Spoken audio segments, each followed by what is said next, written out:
Welcome to another explainer, brought to you by Forge College. Today, we are diving into testing and debugging Borsh integration. Now, if you've been following along, you know that in our previous lesson, implementing Borsh in the program, we actually built out our serialization engine. We wired up our Rust structs, we derived our traits, and honestly, we felt pretty good about it. But today it's time to stress test that blueprint. We have to make absolutely sure our data doesn't scramble itself like a bad sci-fi teleporter accident the second it hits the Solana runtime. Because in Web3, a single tiny misaligned byte is literally the difference between a successful transaction and a catastrophic failure. So, here is the blueprint for today's lab experiment. We're taking our capstone project from a fragile prototype to a battle-tested Solana program. We'll start with the serialization stress test, move into hunting down some edge case gremlins, tackle validator integration, and finish up by fixing and reporting. Let's get right into it. Part 1, the serialization stress test.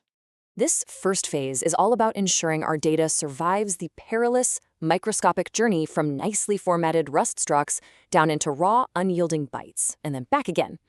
And our primary diagnostic tool for this is what's called a round-trip test. Think of it kind of like taking apart an intricate Lego spaceship, shipping the pieces across the country, and asking a friend to rebuild it using only your instructions. If they end up with a spaceship that looks exactly like yours, your instructions, or in our case, our Borsh serialization schemas, are absolutely perfect. But if they end up with a spaceship that's somehow missing a wing, well, you've got a serialization mismatch. We use round-trip tests to guarantee that what we pack up is exactly what gets unpacked. So how do we actually build this test harness? It's pretty straightforward. In your tests/Borsh roundtrip.rs file, you're going to follow 4 exact mechanical steps. Step 1, construct your account state with some dummy data. Step 2, serialize it to a byte array using try to vec. Step 3, deserialize it right back using try from slice. And finally, step 4, assert equality. In Rust, you literally just check if the original object equals the restored object. If this fails right out of the gate, your program is fundamentally broken before it even touches the blockchain. And this brings us to the next layer of our stress test. See, it's not just about Rust talking to Rust. It's about your on-chain Rust code communicating with your off-chain client, which might be written in TypeScript or Python. On the left side here, you have the bytes produced by your on-chain program. On the right, the bytes from your off-chain encoder. Listen, these 2 byte arrays must be identical twins, total carbon copies. If your TypeScript client uses a 32-bit integer, but your Rust program is sitting there expecting a 64-bit integer, these arrays are going to differ in length and content, and your program will crash. Any discrepancy here means we've got a bug to squash. Moving right along to part 2, hunting edge case gremlins. Now that we know how to test the happy path, it's time to intentionally break things just to see how our program reacts to mangled evidence. The most common gremlin you're going to face is truncated input. This happens when the byte arrays sent to your program is literally shorter than what your schema demands. Maybe a network packet dropped, or maybe a malicious user is trying to poke holes in your program. The crucial takeaway here is that our program must return a graceful error when faced with this, not a catastrophic panic. A panic on Solana eats up your compute budget and violently crashes the transaction. A graceful error, on the other hand, allows the runtime to handle the failure safely.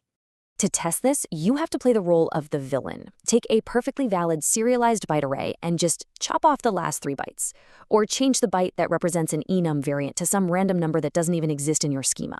Then feed that mutated, truncated slice to try from slice. When you run your test, you're looking to assert that the result is an error, not a panic. This completely simulates real-world data corruption and proves your error handling is actually robust enough to survive out on the mainnet.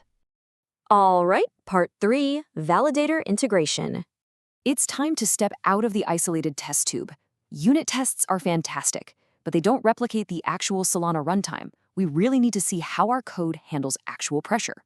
So to exercise true integration points, we spin up a simulated blockchain environment right on our local machines. First, you start the solana-test-validator. Second, you deploy your compiled program binary just like you would to DevNet. Third, you run a client integration test that sends a transaction to persist your account state. And fourth, you use the Solana CLI to fetch the account data directly from your local ledger to observe it. You are effectively acting as the full network loop right here. And when you fetch that data, remember the absolute golden rule of integration testing. The raw hex bytes stored on the blockchain must perfectly, flawlessly match what your Rust serializer produced locally. If they don't, you might be looking at an issue with account data sizing, rent exemption calculations, or even how the runtime handles padding. This perfect match is the ultimate proof that your program works in its native habitat. Finally, part 4, fixing and reporting. So let's say you've actually uncovered some of those mechanical gremlins. What's next? Well, you fix them and meticulously document the repairs in our engineering manual. Check out this regression checklist matrix. Notice how each test serves a very specific, targeted purpose. The round-trip test catches encoder mismatches. The truncated input test guarantees safety against panics. And the integration test verifies storage on the actual ledger. The expected result for a good regression test is that it should explicitly fail before you implement your code fix, and it should pass immediately after. That proves your fix actually solved the specific problem without breaking anything else along the way. When you're applying these fixes, you'll usually find the culprits fall into one of 3 categories. First is field order. Borsh serialization is strictly positional. If your Rust struct lists amount and then owner, but your schema document lists owner and then amount, it is going to fail. Second, optional fields. Always use explicit option wrappers in Rust. Borsh uses a specific 0 or 1 byte prefix to indicate if an option is present. If your off-chain client forgets to send that tiny 1 byte prefix, every single field after it will be totally misaligned. Third, be incredibly mindful of endianness and fixed-size integers in your off-chain encoders. Solana expects little endian encoding, so keep an eye out for that. Once you've applied these fixes and your tests are shining green, your ultimate deliverable for this lab is a debug report. And listen, this isn't just busy work. This is a professional markdown file documenting exactly what broke, why it broke, the specific code diffs that fixed it, and the commands you used to verify the fix. This report proves to reviewers, and honestly to your future self, that these integration issues didn't just magically disappear, but were methodically hunted down and resolved. If you take absolutely nothing else away from this whole explainer, let it be this engineering golden rule. Maintain explicit version-controlled schemas. A schema is a strict contract between your front end and your blockchain program. If you change a struct without versioning your schema, you're going to break integration, corrupt state, and give yourself a massive headache. Always be explicit. So I'll leave you with a final thought to prep you for the next steps in your capstone project. Are your round-trip tests passing? Are your truncated data gremlins completely vanquished? And is your debug report comprehensive and ready to go? Because once those boxes are checked, you are absolutely ready to merge your branch and submit a highly resilient, battle-tested Solana program. Thanks for hanging out with me for this explainer made by Forge College. Taking a program from a rough draft to a deeply tested, production-ready state is honestly one of the most satisfying parts of Web3 development. If you found this helpful and you want to master even more Solana concepts to truly level up your blockchain engineering skills, please visit forge.college to keep exploring. Keep testing, keep building, and I will see you in the next one.